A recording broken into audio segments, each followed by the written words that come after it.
Jagdeo rules out power sharing. Guyana's debt surpasses $1 billion US, and fourth FPSO vessel enters dry dock.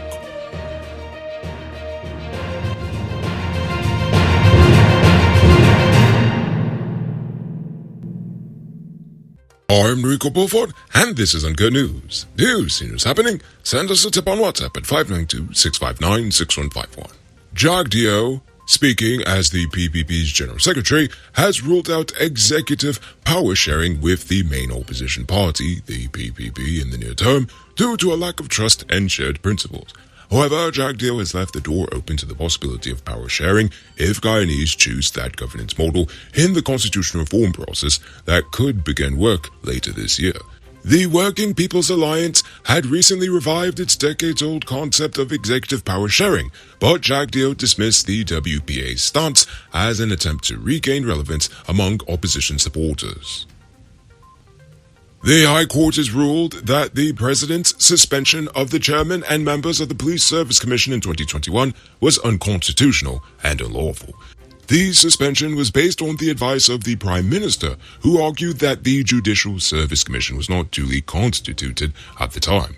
Which makes no sense because he's not a legal mind at all. I mean, he's a soldier. Anyway, however, Justice Passard ruled that the president had no authority to suspend the commission members without first appointing a tribunal on the advice of the JSC.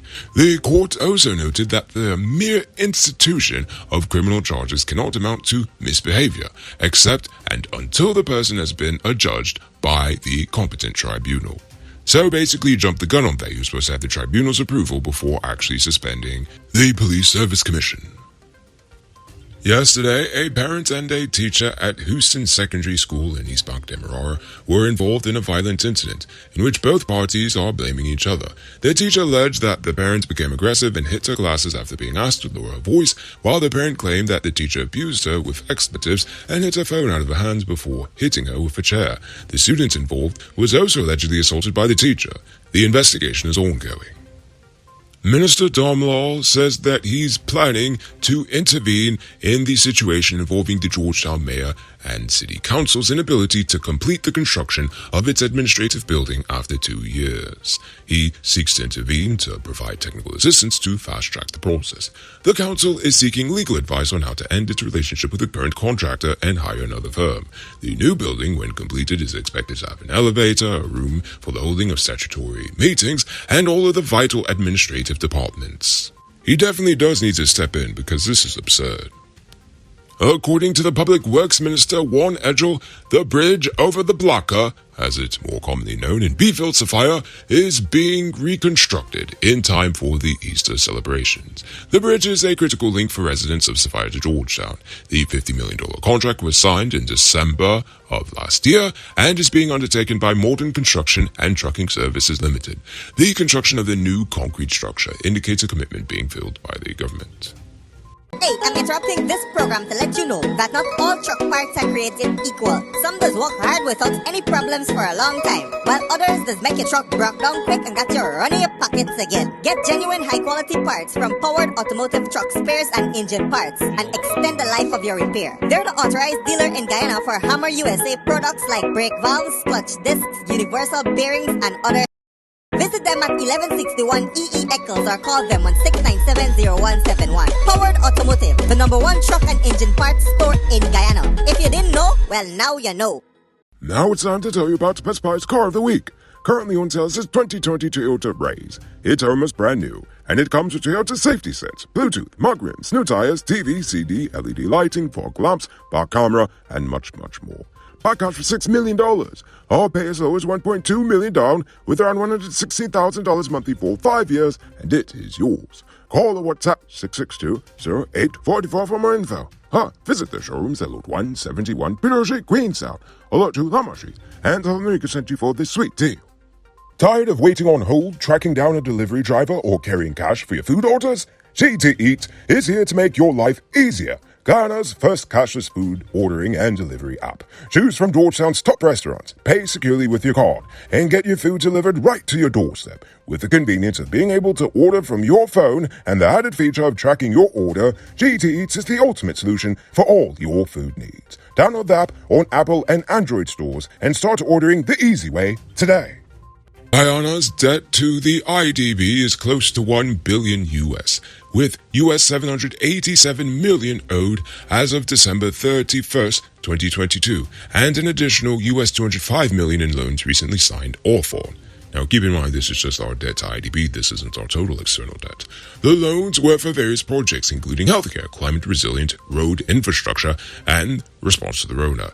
The IDB's president, Ilan Goulfan, and our finance minister signed 3 loans during the 11th annual consultation of the Caribbean governors in Trinidad and Tobago. In January, the IDB warned against excessive borrowing and urged governments to bring their debts down to more prudent levels. But apparently our government is not listening to said advice.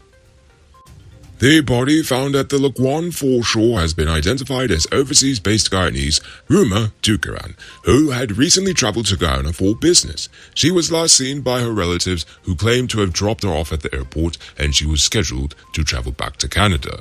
An autopsy is expected to be conducted to determine the cause of death. The police are also trying to determine just how she ended up in Laguan if her family had supposedly dropped her off by the airport in Tamir. A couple in Sophia, Greater Georgetown, survived an execution attempt early this morning, but both sustained gunshot injuries. 3 armed men in masks fired at the woman outside of a shop whilst her husband was inside. The motive for the attack is unknown, and police are relying on surveillance footage to assist with the investigation. However, it is believed the third person was at the scene at the time, and he's being questioned by police. Georgetown businessman Devanand Singh has been sentenced to 18 months in jail for physically abusing his daughter and threatening to shoot her. Singh was captured on video kicking and punching his daughter, and the footage went viral on social media last year. The businessman was also found to have assaulted the woman in a store, and the police seized his licensed firearm and ammunition. Singh's daughter had reportedly been abused by her father for over a decade. On a less depressing note, it's time for today's oil update. ExxonMobil's 4th floating production, storage and offloading vessel, One Guyana, has entered dry dock at the Keppel shipyard in Singapore, according to SBM Offshore.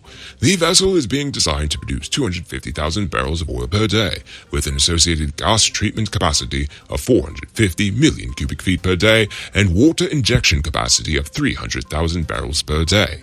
The project is being executed in conjunction with McDermott, with SBM Offshore holding 70% and McDermott 30% equity ownership. You can multiply your cash by selling Digicel Top-Up.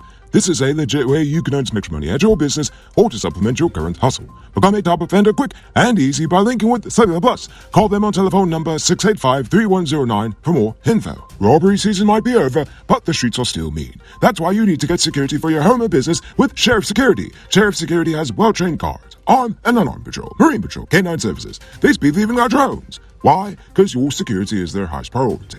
You've seen the rest. Now hire the best. Hire Sheriff Security Service today. Now for our Uncut News Field Poll Question of the Day. Every day we pose a question about current events in Ghana, the region, the diaspora, and how you fare if they was. Last night I asked about privacy concerns with the new EID card system.